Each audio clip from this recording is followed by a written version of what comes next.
बहुत दिनों बाद फिर से आप सबकी खिदमत में कैप्टन मोहम्मद का सलाम। अस्सलाम वालेकुम वरहमतुल्लाहि वबरकातुहू।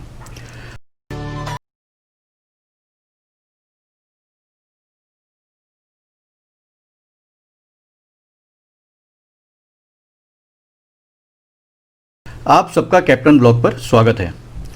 और भाई लोग, क्या हाल चाल है? सब बढ़िया? Very good. दोस्तों, मैं अपने लैपटॉप पर कोई फ़ाइल ढूंढ रहा था और ढूंढते ढूंढते मुझे मेरा एक फ़ोल्डर मिला जिसमें हाइड्रोपोनिक पर मेरे किए हुए एक्सपेरिमेंट के मुझे कुछ पिक्स और वीडियो मिले। और एकदम से मुझे याद आया कि आप लोगों ने फरमाइश की थी कि हाइड्रोपोनिक पर कुछ जानकारी और गाइडलाइन दूँ, क्योंकि जब मैं बायोफ्लॉक की वीडियोस बना रहा था तो उसमें शायद कुछ लोगों ने वो पाइप्स देखे होंगे जो हाइड्रोपोनिक्स में यूज़ होते हैं, तो उसको देखकर लोगों ने फरमाइश की थी और उस वक्त मैंने कहा था कि बायोफ्लॉक के बाद इस टॉपिक को लूँगा। तो चलिए आप लोगों की फरमाइश पर कुछ बातें हाइड्रोपोनिक के बारे में हो जाए। ये टॉपिक बहुत छोटा सा है, बायोफ्लॉक की तरह इसमें इतना टाइम नहीं लगेगा, तो कोशिश करूँगा कि 3 या 4 वीडियो में ही सारा मेन टॉपिक ले लूँ। दोस्तों, किसी भी चीज़ पर बात होगी तो उसे 3 भागों में बांटा जाएगा, 3 पार्ट्स उसके बनाए जाएंगे। सबसे पहले उसकी ज़रूरत या फ़ायदे क्या हैं, मतलब उसकी ज़रूरत क्या है जो हम काम करने जा रहे हैं, या उसको करेंगे तो उसके फ़ायदे क्या हैं, मतलब कि हमें वो काम करना क्यों है। दूसरे, उस काम में हमें किन किन सामान की ज़रूरत पड़ेगी, क्या मटेरियल्स लगेंगे, मतलब कि खर्च कितना आना है। और नंबर 3, उसे करना कैसे है, मतलब कि उसका प्रैक्टिकल यानी कि ज़मीनी सतह पर उसको करना। इससे पहले कि मैं बात शुरू करूं, आइए उन भाइयों को हाइड्रोपोनिक्स का थोड़ा सा इंट्रोडक्शन कराता चलूं जो इसको बिल्कुल नहीं जानते हैं।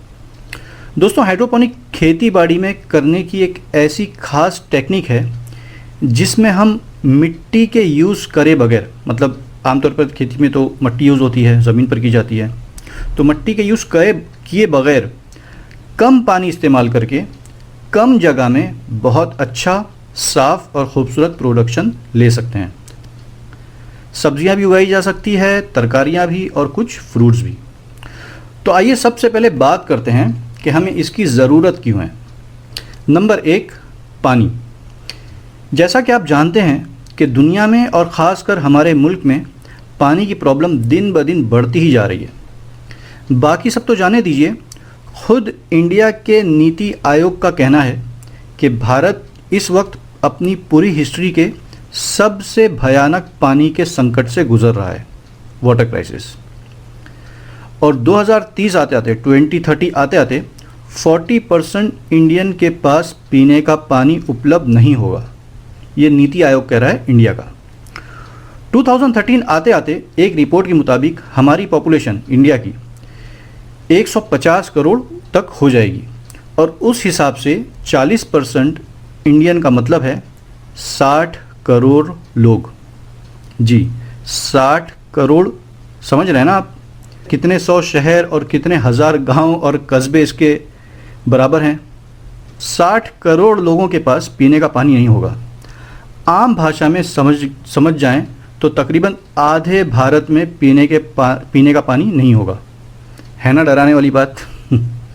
2030 तो जाने दीजिए, हम महाराष्ट्रियन के सामने ये तल्ख हकीकत हर गर्मी के मौसम में सामने आती है जब हमारे कई गांव महाराष्ट्र में, वहाँ पर पानी नहीं होता और वहाँ दूर दूर से ट्रेन वगैरह से पानी पहुँचाया जाता है।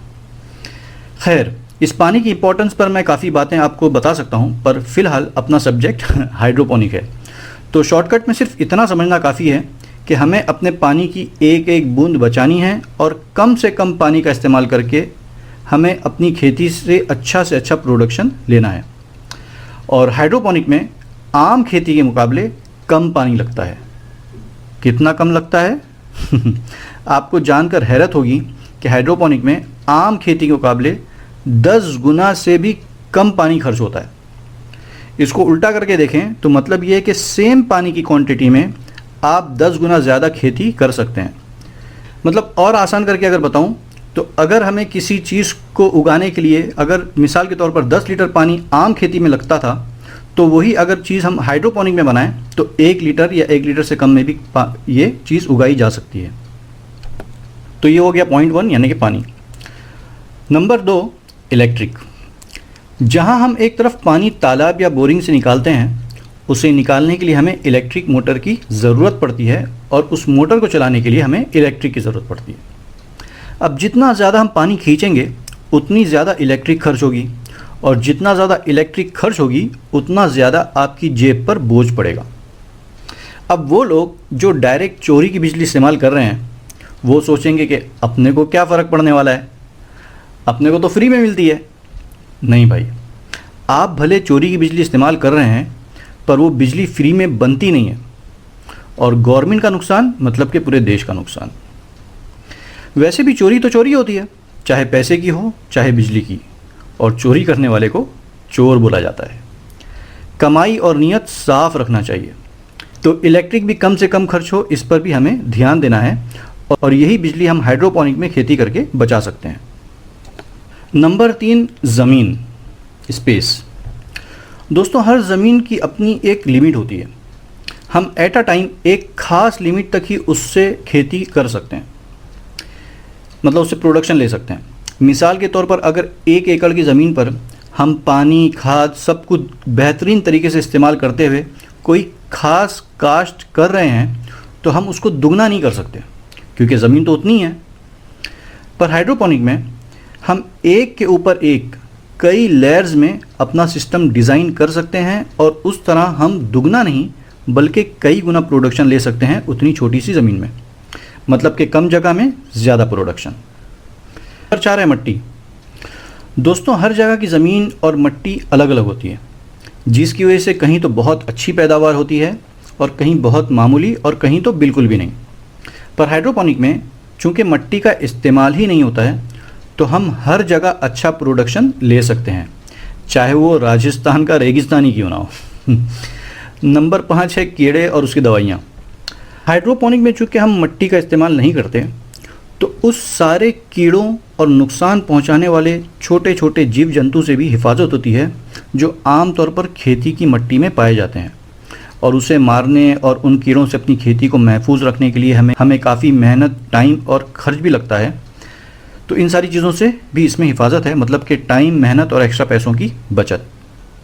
नंबर 6, 7 और 8, temperature, safety and clean and fresh production. Hydroponic चूँकि आमतौर पर इंडोर या ग्रीन हाउस में होता है, जिसकी वजह से इसमें टेम्परेचर मेंटेन किया जा सकता है, एक ऐसा टेम्परेचर जो हमारी खेती के लिए मुनासिब हो और पैदावार अच्छी हो। गर्मियों में ना बहुत ज़्यादा गर्म, ना ठंडी में बहुत ज़्यादा ठंडा। इसी तरह हवा से फैलने वाले कीटाणु और टिड्डी दल से भी हमारी खेती पूरी तरह महफूज होती है। वही टिड्डी दल जिसने इस साल देश के कई हिस्सों में काफ़ी फसलों को बहुत नुकसान पहुंचाया था। तो ग्रीन हाउस अगर हमारा है तो वो उसमें एंटर नहीं कर सकती। और तीसरा, ग्रीन हाउस में प्रोडक्शन पर वो मट्टी, धूल वगैरह नहीं होती जो आमतौर पर खुले में खेती करते हुए होती है, मतलब कि हमारा प्रोडक्शन साफ़ सुथरा होता है। तो दोस्तों, अपनी बात को शॉर्ट करते हुए अगर कहा जाए तो और भी छोटे मोटे काफ़ी फ़ायदे हैं जिसकी वजह से लोग हाइड्रोपोनिक को दुनिया में तेज़ी से इख्तियार कर रहे हैं, ना सिर्फ दुनिया में बल्कि इंडिया में भी। ये सब बातें तो हो गई हाइड्रोपोनिक की ज़रूरत और फ़ायदे को समझने के लिए। अब आते हैं नंबर 2, यानी कि खर्चा, कि मतलब इसमें लगेगा क्या क्या। तो सबसे पहली बात तो आपको इसमें ट्रैक्टर की ज़रूरत नहीं है। जब मैंने हाइड्रोपोनिक पर अपना ये प्रैक्टिकल स्टार्ट किया था तो उस वक्त मेरा खेती बाड़ी से कोई ताल्लुक़ नहीं था, तो एक एक चीज़ मेरे लिए बिल्कुल न्यू थी।